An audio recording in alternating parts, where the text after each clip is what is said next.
అండి అందరికీ నమస్కారం। ఈ రోజు మనం ఈ వీడియోలో ASHA accredited social health activist వారి వ్యవస్థ ప్రారంభించి 20 సంవత్సరాలు పూర్తయిన సందర్భంగా ఆ వ్యవస్థలో పనిచేస్తున్న వారందరికీ అభినందనలు తెలియజేస్తూ అసలు ఈ వ్యవస్థ ఎప్పుడు మొదలైంది, ఎలా మొదలైంది, ప్రారంభంలో వీరి వేతనం మరియు ప్రస్తుతం వీరి వేతనం వంటి వివరాలను ఈ వీడియోలో చూద్దాం। ముందుగా మా ఛానల్ను ఇంకా సబ్స్క్రైబ్ చేయని వారు ఈ వీడియో క్రింద ఉన్న సబ్స్క్రైబ్ బటన్ క్లిక్ చేసి సబ్స్క్రైబ్ చేయగలరు మరియు ఈ వీడియోను లైక్ మరియు షేర్ చేయగలరు।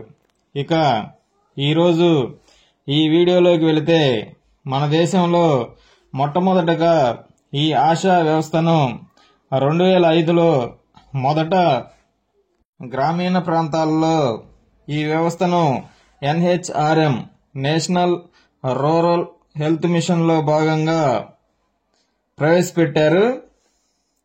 ఆ తర్వాత 2013లో పట్టణ ప్రాంతాల్లో కూడా ప్రవేశపెట్టి national urban health mission programme గా రూపకల్పన చేశారు। అయితే ఈ ఆశా వ్యవస్థను 2002వ సంవత్సరంలో ఛత్తీస్గఢ్ లో మిటానిన్ అంటే ఒక మహిళా స్నేహితురాలు అనే ప్రోగ్రామ్ ను ప్రేరణగా తీసుకొని ప్రారంభించారు।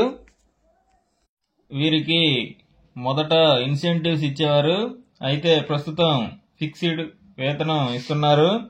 2005వ సంవత్సరంలో ప్రారంభమై భారతదేశంలో ప్రాథమిక ఆరోగ్య సంరక్షణ వ్యవస్థలో ప్రముఖ పాత్ర వహిస్తూ 2022వ సంవత్సరంలో జెనీవాలో జరిగిన 75వ ప్రపంచ ఆరోగ్య సభలో అవార్డులు అందుకునే విధంగా ఈ వ్యవస్థ వృద్ధి చెందుతూ 20 సంవత్సరాలు పూర్తి చేసుకున్నది। కాబట్టి ఈ వ్యవస్థలో పనిచేస్తున్న వారందరికీ అభినందనలు। Thanks for watching. Thanks to everyone.